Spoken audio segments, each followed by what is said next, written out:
Buenas tardes a mis alumnos de cuarto de la ESO.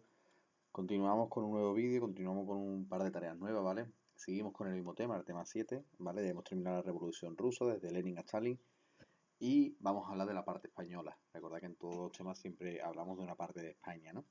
Bueno, pues llegamos a un momento que seguramente hayáis escuchado alguna vez la historia de España, como es la Segunda República. Muy mitificado por algunos, muy demonizadas por otros, ¿vale? Es un momento álgido de la historia de España, un momento muy bonito que desgraciadamente pues no termina ahí. Pensarse ahora mismo, ¿no? ¿Qué sabéis sobre la Segunda República? ¿Qué habéis escuchado alguna vez? Seguramente pues habéis escuchado hablando a los políticos y siempre mal, ¿no? O a otros muy bien. A ver qué idea tenéis cuando termine este vídeo al menos. Este vídeo solamente va a ser de las dos primeras fases de la República, ¿de acuerdo? Las otras dos, segunda, tercera y cuarta fase será el siguiente vídeo. Y sobre todo cómo acabó, preguntarse cómo acabó. Acabó como una de las mayores traiciones de la historia de España, ¿no? Bueno, ¿por qué llegó la República? Como hemos visto, en la parte de España, el sistema de la restauración, ese sistema de ahora tú, ahora yo, que se turnaban dos partidos y se turnaban a acordarse por el sistema de pucherazo y encasillado, es decir, por corrupción en las elecciones, ¿vale? Ya estaba completamente agotado, ¿de acuerdo? En 1917, como vimos, había huelgas militares, huelgas sociales, problemas políticos. Venimos de un problema también en Marruecos, solucionado por Primo de Rivera por ahora. En definitiva, está agotado. El sistema de la restauración ya está completamente agotado. Y es el intento profundo de renovar por primera vez en la historia de España. Es el primer intento, el gran primer intento de renovar totalmente España, pero desde abajo, desde las raíces, desde las estructuras, ¿de acuerdo? En lo político, en lo social, en lo económico, en lo cultural, en todo llegó la renovación. ¿Y por qué fracasó? Esto, si ustedes le preguntáis a vuestros abuelos o a vuestros padres, tendrán una idea, seguramente me dirán, por los rojos, o por los comunistas, o por los franquistas. Bueno, ¿por qué fracasó? Fracasó por una serie de corrientes revolucionarias, vamos a decir anarquistas, no vamos a mencionar nunca comunistas, en el sentido, los comunistas no acabaron con la república, no, eso es un mito creado por Franco, ¿de acuerdo? Los comunistas apoyaron totalmente a la república y fueron un socio de gobierno muy bueno para la república, ¿de acuerdo? Anarquistas y veremos incluso que catalanistas, haciendo intentos de una independencia un poco extraña, no independencia, sino ya veremos que un poco extraña, y sobre todo por fuerzas conservadoras toqueteantes, o como decirlo así, simpatizantes, mejor dicho, del fascismo. Entre ellas vamos a hablar ni más ni menos de Francisco Franco, ¿de acuerdo? El dictador que acaba, bueno, el dictador que será futuro dictador, que acabará junto con otros militares facciosos a la Segunda República, siendo una de las mayores traiciones de la historia de España. Cualquier relación con la soledad es cosa vuestra, ¿eh? Corriente revolucionaria, ahí tenemos los catalanes, fuerza conservadora, parecida al partido de extrema derecha, ¿no? En fin. Bueno, recordemos de dónde veníamos de la historia de España. Teníamos a Primo de Rivera, que estuvo del 23 al 30, que solucionó el problema de Marruecos, tenía el apoyo del rey, pero no solucionó los principales problemas de España, los económicos ni los sociales. Cuando dimitió, en el 30, el rey, en vez de convocar nuevas elecciones, o seguir con el sistema de la restauración, le dio el poder a Berenguer, a otro militar. Intentó imponer una dictadura al estilo del Primo de Rivera, pero una dictadura flojilla, le decimos, ¿vale? Le llamamos la dicta blanda. Tan blanda era la dictadura que ya empezó a tener los primeros rebrotes militares con la República, en Jaca, ¿de acuerdo? Ahora lo veremos. Y por último, el almirante Aznar.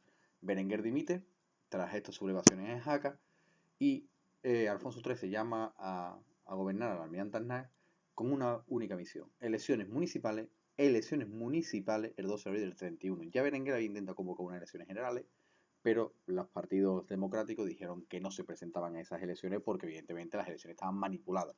Por lo tanto, ¿qué hace la almirante Aznar? Convocar municipales, no generales, municipales. ¿Por qué?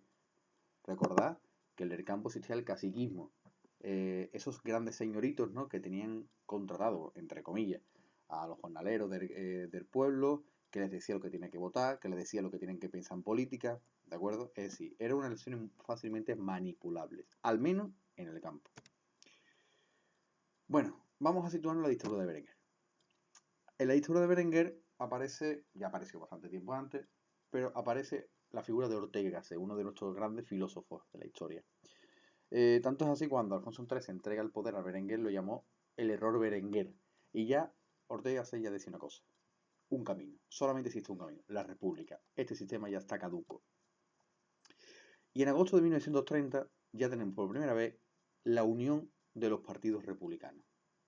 De izquierda, de derecha, partidos obreros, como el PSOE, o partidos nacionalistas, como los catalanes o los vascos. Por ejemplo, aquí tenemos Álvarez de Albornoz, derecha, Ángel Galarza, Niceto Alcalá Zamora, derecha, futuro primer presidente de la República, Manuel Azaña, izquierda, Alejandro Lerroux, derecha, y Santiago Cáceres Quiroga, partido, por ejemplo, gallego. Si estáis fijando bien, la República engloba izquierda, derecha, nacionalista, ¿de acuerdo? Ligar a la República al comunismo, o como tradicionalmente se ha hablado, sobre todo por la dictadura de Franco, es mentira, ¿de acuerdo? La República englobaba todas y cada una de las distintas ideologías, incluida el fascismo, como veremos que se crean dos partidos fascistas, incluido el anarquismo, incluido el comunismo. Todas las ideologías entraban. Bueno, pues en agosto de 1930 se reúnen estos dos partidos y firman un pacto, con un objetivo. Querían un levantamiento militar, que se llama Jaca, para poner fin a Berenguer y convocar elecciones. Este sublevamiento militar fracasa. Y aquí tenemos a Fermín Galán y a García Hernández, los dos militares, las dos cabecillas de esta sublevación militar, que se convertirán en mártires porque morirán como condena a la sublevación militar. El almirante Aznar convoca elecciones para el 12 de abril, de nuevo recuperamos esa idea. Y municipales, recordad, ¿por qué? Porque son fácilmente manipulables, ¿de acuerdo? Por el control de los caciques, por el pucherazo, por decir, vota este, vota qué, vota qué. O a la hora de recontar votos, digo, ha ganado el partido este, ha ganado el otro, ¿de acuerdo? Para los republicanos del Pacto de San Sebastián fue tomado como un plebiscito. ¿Qué es un plebiscito? Monarquía sí o monarquía no. Era el momento. Era el momento de acabar de una puñetera vez con el sistema de la restauración. Acabar con la monarquía corrupta que teníamos en España de Alfonso XIII. ¿Pensás, en la actualidad sería posible esto? ¿Un plebiscito para querer una monarquía o no? Resultados de las elecciones. En total de España, 39.248 diputados republicanos, 41.224 monárquicos. Puse diréis, han ganado los monárquicos, no ha ganado la república. Pero claro, todos los municipios, aquí están los rurales y los urbanos. Si nos vamos solamente a los urbanos, fijarse el rapapolvo que le pega a los republicanos a los monárquicos. ¿Por qué no en el campo se repiten estos votos? Porque en el campo está completamente adulterada las elecciones. Por lo tanto, verdaderamente han ganado los republicanos. Es una clara victoria. Y en estos dentro republicanos, quien ha ganado es el PSOE, el Partido Socialista Obrero Español. Y junto con Izquierda Republicana, que ya veremos qué partido es. Bueno, pues vamos a ver quién dice este texto. Las elecciones celebradas el domingo me revelan claramente que no tengo hoy el amor de mi pueblo. Mi conciencia me dice que ese desvío no será definitivo, porque procuré siempre servir a España. Vale. Un rey puede equivocarse. Evidentemente está hablando de Alfonso XIII, el rey que ve que llega la República a España. Soy el rey de todos los españoles, y también un español. Hallaría medios sobrados para mantener mi regia prerrogativa, benéfica forcejeo con quien las combaten. Es decir, me puedo quedar, porque las elecciones han sido municipales. Yo me puedo quedar. Pero quiero apartarme, porque si no se va a lanzar un compatriota contra otro. Bien, Alfonso XIII hace bien en quitarse de en medio para no provocar una guerra. Ha ganado la República. Me voy. Lo entiendo y me voy. Pero atención, en ningún momento del texto vais a ver que abdica, que suelta la corona. No, no, no. Él se va. ¿De acuerdo? Seguirá siendo rey en el exilio. ¿Vale?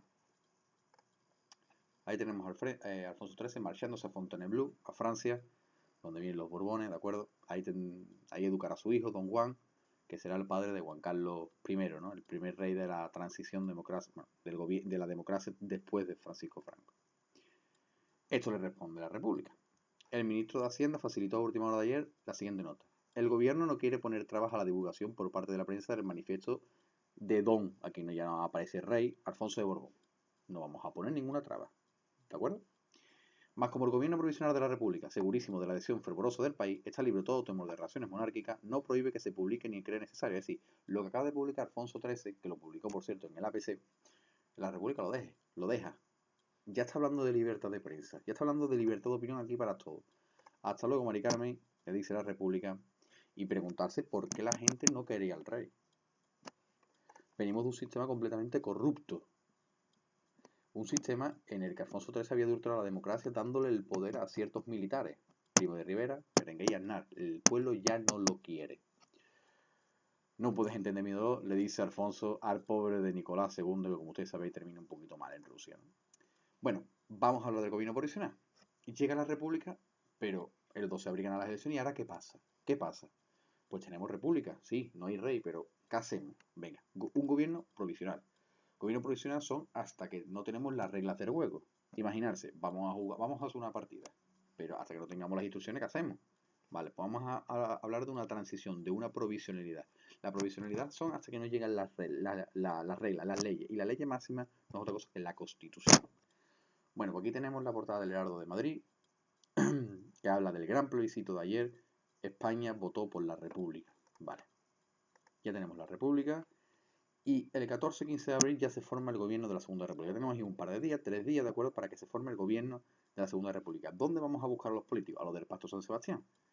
A Largo Caballero del PSOE, a Lerroux del Partido Radical, Fernando de los Ríos, Iniceto Alcalá Zamora. Albornoz, en fin. Largo Caballero, Fernando de los Ríos, Lerroux, Maura, que lo tenemos aquí, Zamora y Albornoz. Iniceto Alcalá Zamora, cordobés, Puente Gení, será el primer presidente de la República, el que llevará a cabo los primeros pasos de la República, de derecha. Y nos dice este texto, leo lo más importante, no preocuparse. En nombre de todo el gobierno de la República Española, saluda al pueblo una voz, la de su presidente, rendida por la emoción e impulsada por el entusiasmo. Bien, está entusiasmado por llegar a la República, por haber conseguido que el pueblo haya echado democráticamente al rey. Democráticamente y libremente, ¿de acuerdo? Mientras el gobierno realizará un programa de justicia social y de reforma administrativa, de supresión de injusticia, depuración de responsabilidad y restablecimiento de la ley, ¿de acuerdo?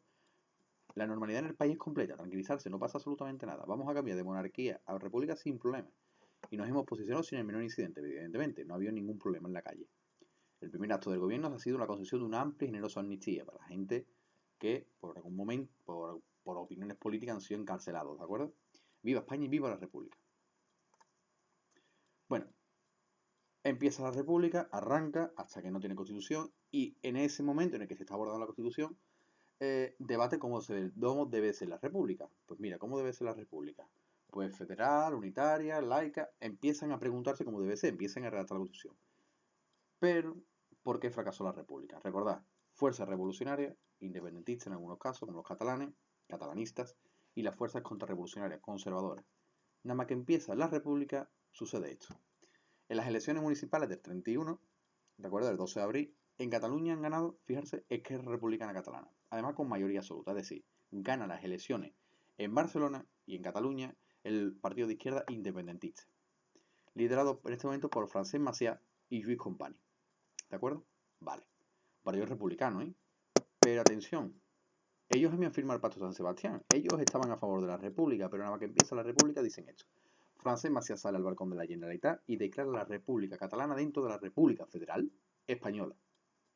Aún estaban debatiendo en Madrid si España debía ser unitaria, es decir, sin comunidades autónomas, o federal, con comunidades autónomas, que tal como lo tenemos ahora, en vez de llamarse comunidades autónomas, federaciones. Antes de que Zamora y los demás republicanos que están en Madrid acuerden cómo debe ser la república, coge Francesc Macià y declara la República Catalana dentro de la República Federal Española. Esto era un golpe de Estado. Ahí tenéis el momento, fijarse cómo estaba llena la plaza, ¿no?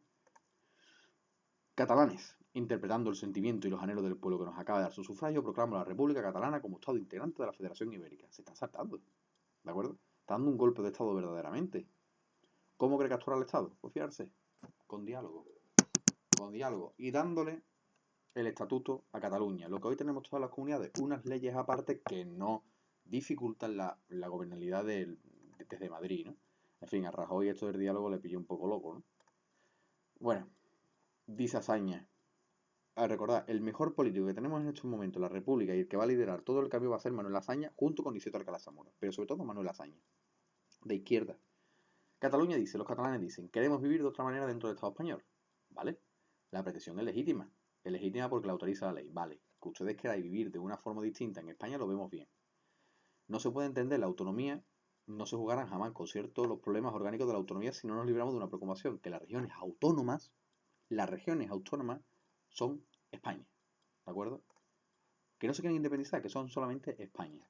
Manuel Azaña es el encargado de negociar con Francesc Macià cómo debería ser el nuevo Estado español, cómo debería ser Cataluña, pero mientras están negociando surge otro problema.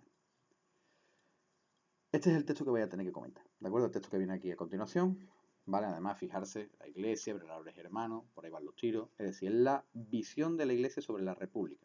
No lo leo, lo simplemente adelanto y además adelanto el autor, el cardenal Segura.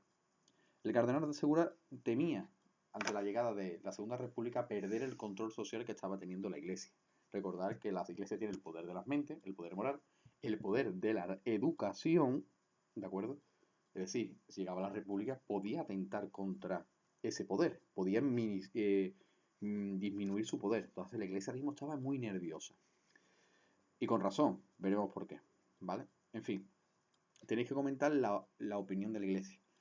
Esta pastoral, esta carta de Cardenal Segura, provoca una oleada de odio hacia la Iglesia. ¿Por qué? Porque la Iglesia había sido íntima colaboradora de la monarquía, de Alfonso XIII. Alfonso XIII creó el culto al Sagrado Corazón de Jesús, no sé si os suena, seguramente sí, ¿no? El poder, el dinero, el control de la educación. Veía al pueblo, ¿de acuerdo?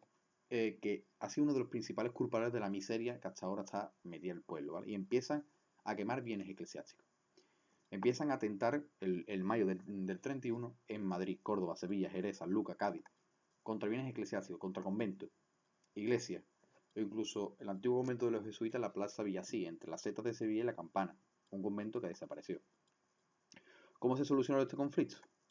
El gobierno provisional saca al ejército a la calle para calmar y declara la libertad de culto y de creencia. Es decir, todo el mundo entra en España, como actualmente. Puede haber musulmanes, judíos, católicos ortodoxos, católicos heterodoxos, protestantes, anglicanos, todos entran, ¿de acuerdo? Esto a la Iglesia le puso muy nervioso. La Iglesia desde el minuto cero se opuso a la República, ¿de acuerdo? Bueno, dice la República una vez solucionados dos conflictos, venga, vamos a convocar elecciones dentro de la República ya, ¿de acuerdo? Para formar un nuevo gobierno y este gobierno redacte la Constitución. Venga. ¿Y quién gana? Pues fíjense, antes de decir quién gana, se presenta un 70%. Ahora mismo se presenta las elecciones 30-40, ¿eh? Se presentó una barbaridad de gente, ¿de acuerdo? A votar. Con 116 escaños gana el PSOE. Con 97, Partido Republicano de Centro. Con 90, el Partido Republicano Radical. De derecha centrito, ¿vale? Es decir, otra vez gana la izquierda. Vale, por la izquierda, el PSOE, Izquierda Republicana, van a ser los que van a abordar la Constitución, que se va a publicar el 9 de abril de 1931. Se publica y se aprueba, perdón. El 9 de abril de 1932, perdón. ¿De acuerdo? Esto es un error. Meses de debate, sobre todo por el tema de las autonomías, sobre todo por la religión también, porque se va a declarar la libertad de culto. Aquí tenemos la Constitución. Para empezar, la República de España se define como República de Trabajadores. Ojito, República de Trabajadores, una república para la gente de abajo, para la gente común, para el pueblo, en el que se recoge enorme ampliación de derechos, de libertades, como el sufragio universal. Se vota masculino y atención, se va a debatir el femenino. Abre la puerta, ¿vale? En el 32 por primera vez en la historia de España votarán las mujeres. ¿De acuerdo? La Constitución no recoge como tal, las mujeres votan, no. Se abre el debate. Los poderes tienen que estar equilibrados. Recordad que tenemos tres poderes, el legislativo, el ejecutivo y el judicial. En este caso, el judicial va a ser completamente independiente, los jueces van a ser completamente independientes. En el ejecutivo está el jefe de gobierno y el presidente de la República. Es decir, por arriba va a estar el presidente de la República, que en este caso va a ser Niceto Alcalá Zamora. Y por debajo el presidente del gobierno, que en este caso va a ser Manuel Azaña. Y el legislativo, el parlamento. Es decir, lo importante, el ejecutivo. Tenemos dos figuras importantes, el presidente de la República, Niceto Alcalá Zamora, que está por arriba, y el jefe de gobierno, en este caso Manuel Azaña. El Estado va a ser con regiones de autonomía, ¿de acuerdo? Vale. No se habla de soberanía nacional en la Constitución. ¿Por qué no se habla de soberanía nacional en la Constitución? Preguntaremos. ¿Por qué tiene miedo la Constitución republicana de mencionar que el poder está en la nación? No lo dice por no molestar a los autonomistas, por no molestar a los vascos, por no molestar a los gallegos, por no molestar a los catalanes, por decir, todos aquí tenemos el poder. Vascos, castellanos, valencianos, andaluces, todos tenemos el poder. Abre la puerta el Estado a nacionalizar bienes, es decir, bienes que no están trabajados, bienes agrarios, bienes ganaderos que no estén trabajando, que no estén funcionando, el Estado los puede nacionalizar, se los puede quedar, se los puede confiscar, igual que los bienes eclesiásticos. Y se crea la libertad de conciencia. Todo el mundo podemos pensar lo que queremos y tener la religión que queramos. Y atención, esto es una novedad espectacular, ¿de acuerdo? Ningún dinero irá a la iglesia. El Estado no financia a la Iglesia. Actualmente se financia la Iglesia, ¿eh? Vemos que en algunas cosas más o menos es como en la actualidad, pero aquí, lo siento mucho, la República estaba bastante más avanzada que nosotros. Bueno, ¿alguna diferencia con la actual? Pues yo solamente destaco, ya os digo, en lo del dinero de la Iglesia. Convocadas las elecciones, ya tenemos la Constitución, empieza la República a andar. Bien y reformista. Con el presidente de la República, Niceto Alcalá Zamora, y por debajo, el jefe de gobierno, Manuel Azaña, con un objetivo. Hay que reformar España desde abajo, desde las estructuras, desde lo profundo. Y hacen estas 6 reformas. ¿De acuerdo? Importantísimas todas. Sacan, bueno, mejor dicho, son 1, 2, 3, 4, 5, 6, no, 5 reformas más una, que esta la añado yo, ¿de acuerdo? Antes de que empiece el bienio reformista, antes de que empiece la República a hacer reforma, se cuida la espalda. Saca una ley de defensa a la República, es decir, crea una guardia republicana, la que llamaremos guardia de asalto. Bien, tenemos cubiertas las espaldas, empezamos a hacer reformas. La más importante, para que la gente coma. Y España como es campesina, ¿verdad? Hay muchos jornaleros sin tierra, hay muchos jornaleros que no trabajan, que no se llevan un mendrugo de pan a la boca. Bien, pues hacemos una reforma agraria, en la que se piensa hacer expropiaciones de tierras que no se están trabajando, ¿de acuerdo? Por ejemplo, pongamos el caso que Javier tiene una tierrecita que no trabaja, ¿de acuerdo? Pues el Estado se la expropia, se la queda, dándole una indemnización. Todo eso lo hará el IRA. ¿Qué es el IRA? El Instituto de Reforma Agraria. Ya veremos que los resultados son bastante limitados y bastante escasos. La reforma territorial. Estatuto de Autonomía para Cataluña. Cataluña es una región autónoma dentro de España, como ahora. ¿De acuerdo? Y veremos cómo va a intentar aplicar lo mismo al País Vasco, Galicia y Andalucía. Bien. Reforma militar. Recordad, uno de los grandes problemas que tiene España es que tiene muchísimos oficiales, más oficiales casi que soldados. Por lo tanto, 40% menos de oficiales, de generales, de jefes. 40% fuera. Y la Academia Militar de Zaragoza cerrada. Ay, aquí empiezan los problemas. El jefe de la Academia Militar de Zaragoza no es otro que Francisco Franco. Y desde que empiezan a darle a los catalanes el Estatuto de Autonomía y empiezan a dialogar con vascos, gallegos y andaluces, y a la misma vez empiezan a toquetear los privilegios de los militares, empiezan a organizar clandestinamente los contrarrevolucionarios, los militares fascistas o faciosos. En España en ese momento tenemos 600.000 parados. Ojito a la cifra. Para la época es enorme, ahora tenemos muchos más. Y se realiza una reforma social y laboral que la va a hacer el PSOE, largo caballero, con una ley de contratos de trabajo que dice, se fija el salario mínimo, se fija que hay huelga, existe la huelga y hay libertad, que hay vacaciones, hay baja por maternidad, las serán 8 horas y se contratan a los vecinos. Por ejemplo, tú tienes que trabajar una tierra en olivares y tienes la obligación de contratar a gente de olivares. No puedes contratar jornaleros de Arbaida, no, lo tienes que contratar de olivares. Y lo más interesante, lo más bonito, podemos decir incluso, la educación y la cultura, en manos hasta ahora de la Iglesia, que dejaba a mitad de España completamente analfabeta. El Estado se mete y dice, señores, esto no puede seguir así. Crean 10.000 escuelas, 7.000 puestos para maestros, un cuarto para mujeres, ojito, bastante.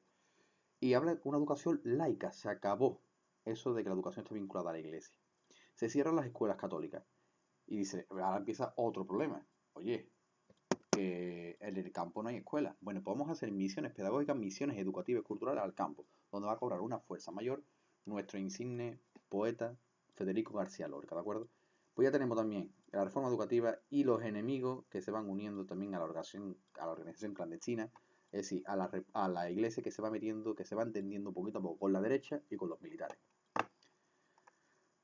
Aquí tenemos la Guardia de Asalto, una imagen de la Guardia de Asalto con su escudo, con la bandera tricolor de la República, ¿vale? No hemos mencionado la bandera. La bandera de la República, como ustedes sabéis, roja, amarilla y morada, que se levantó por primera vez en Eibar, ¿de acuerdo?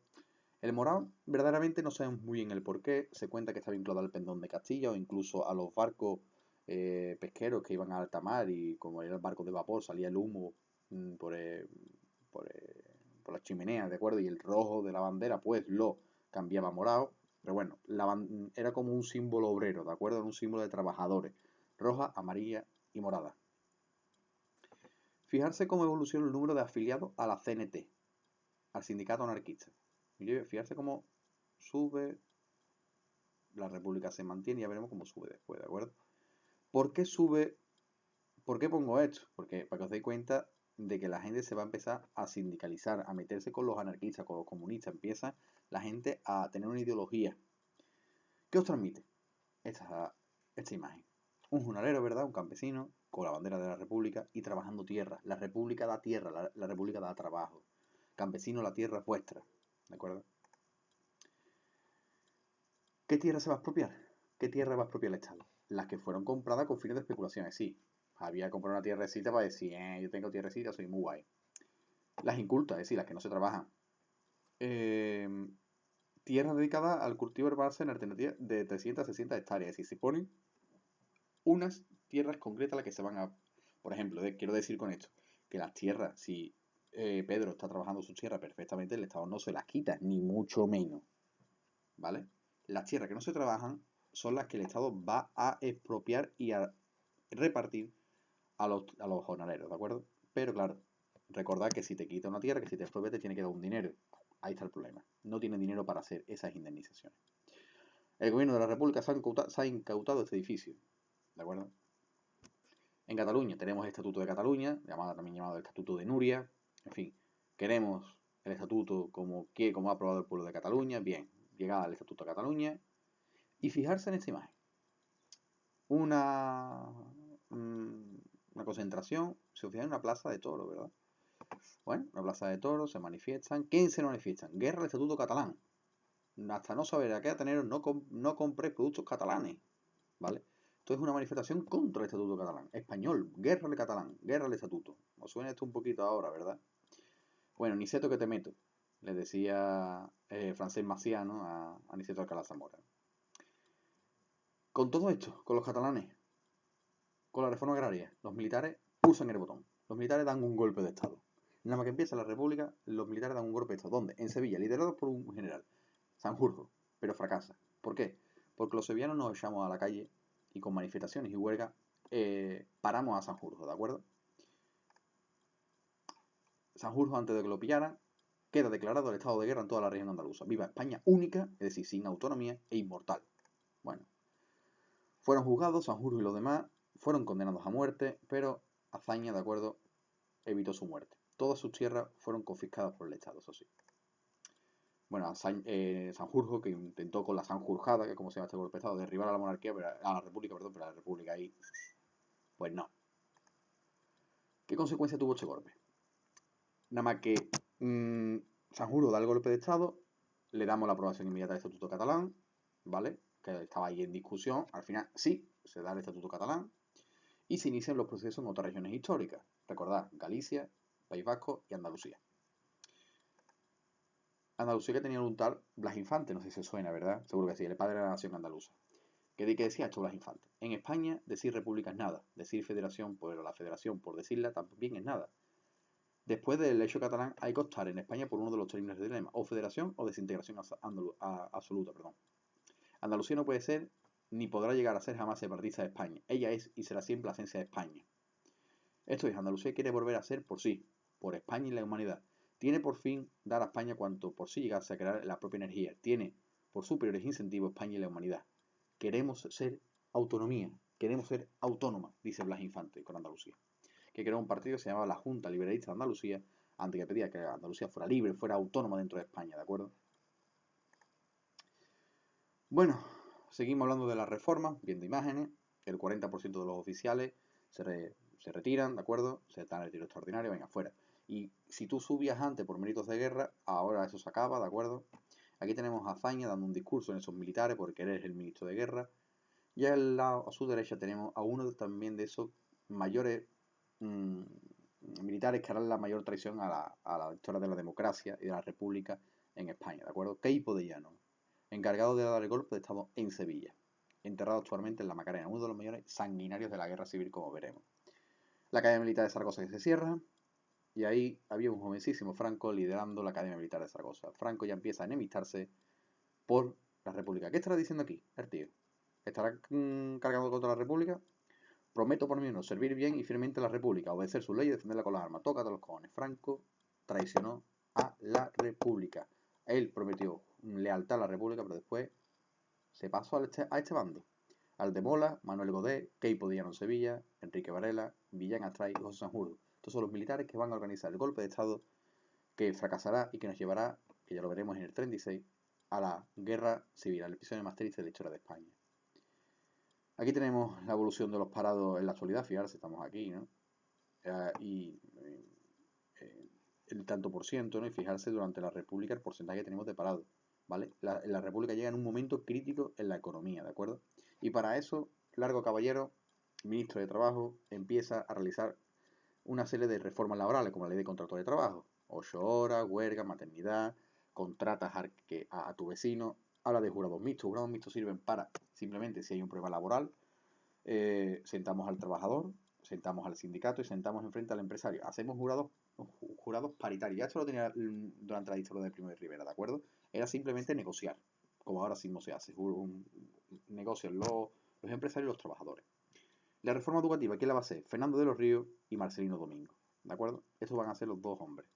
Fijarse, una mujer dando clases. Ojito que la República traía cosas novedosas. El presidente de la República, aquí tenemos cómo se deletreaba, ¿no? Clases mezclando incluso los sexos, ¿no? La educación pública es una función del Estado, debe ser laica, gratuito, carácter activo y creador, ¿vale? Sistema unitario, perfecto. El profesorado de la educación pública constituye un todo orgánico, estupendo, muy bien. Muy parecido a lo que tenemos ahora mismo, ¿verdad? Vale. Pero en el 31, que aquí está el problema, que era avanzar mucho para como estaba España en ese momento, ¿de acuerdo? Y sobre todo para ciertos sectores conservadores de España que hasta ahora tenían todo el poder y que ven amenazado su poder y su prestigio con la Segunda República.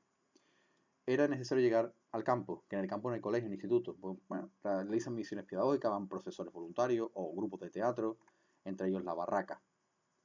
No sé si conocéis a alguien aquí, empezáis a ver a cara, ¿vale? La Barraca, pues aquí tenéis a Federico García Lorca, nuestro poeta granadino, que desgraciadamente morirá, será fusilado durante la guerra civil por el bando sublevado, ¿de acuerdo? Por el bando franquista o fascista, que ya veremos.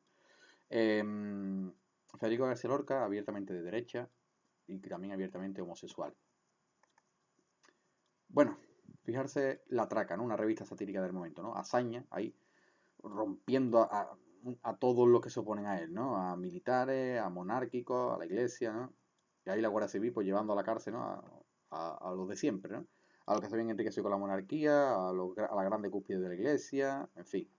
Era una imagen satírica, ¿no? Y el pueblo ahí con el mazo dando, ¿verdad? A los grandes empresarios que están siempre, son unos corruptos, los políticos corruptos, a la iglesia, ¿de acuerdo? Y aquí una niña, libertad, igualdad, fraternidad, ¿vale? Con el lema de la Revolución Francesa, por fin llega aquí, ¿no? Bueno, el debate más interesante en estos años, en el bienio reformista, es el voto femenino, que fue posible gracias a las dos primeras diputadas de la historia. A la izquierda tenéis a Victoria Kent y a la derecha Clara Campoamor. Pero cuidado, Victoria Kent no estaba a favor del voto femenino, por ahora. Victoria Kent decía que el voto de la mujer podía hacer peligrar la república, porque si la mujer votaba, se iba hacia la derecha. La mujer iba a votar a la derecha. Y Clara Campoamor decía que no, que sí o sí tiene que votar. ¿Por qué Victoria Kent decía eso? ¿Por qué Victoria Kent temía que si se le daba el poder a la mujer, el poder hecho a la mujer, iba a pasar a la derecha? Porque la iglesia tiene comida en la mente, sobre todo a las mujeres. Las mujeres tienen sobre todo una vida religiosa muy activa, tienen que ir a misa, ustedes saben cómo va, ¿verdad?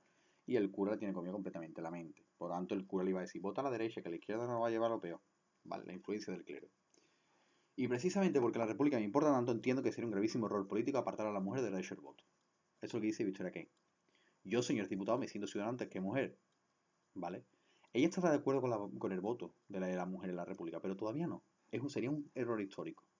Le responde Clara Campoamor, que creo que el voto femenino debe aplazarse. Muy bien, aplausos, ¿no? Que creo que no es el momento de otorgar el voto a la mujer española. Muy bien. Lo hizo una mujer que en el momento crítico de siglo renuncia a un ideal. Aquí tenemos a Victoria Kent.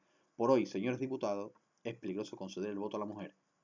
Pero finalmente, las palabras de Clara Campoamor vencen a la de Victoria Kent, ¿de acuerdo? Y finalmente fue aprobado. Pero Kent no fallaban sus palabras. Veremos cómo la República girará a la derecha y siendo una de las causas del voto femenino. Por ahora paro el vídeo, paro la República, ¿de acuerdo? Y solamente os comento el par de tareas. El comentario de texto que hemos visto de la postura de la Iglesia, contraria siempre a la República, y un expuzzle sobre este bienio reformista, sobre estos dos primeros años de la República. Sin más, espero que haya gustado y como ya sabéis, las tareas para dentro de una semana. Espero que estéis todos bien y que nos veamos, pues ya, como acaba de anunciar el consejero de Educación, hasta el curso que viene. Un abrazo.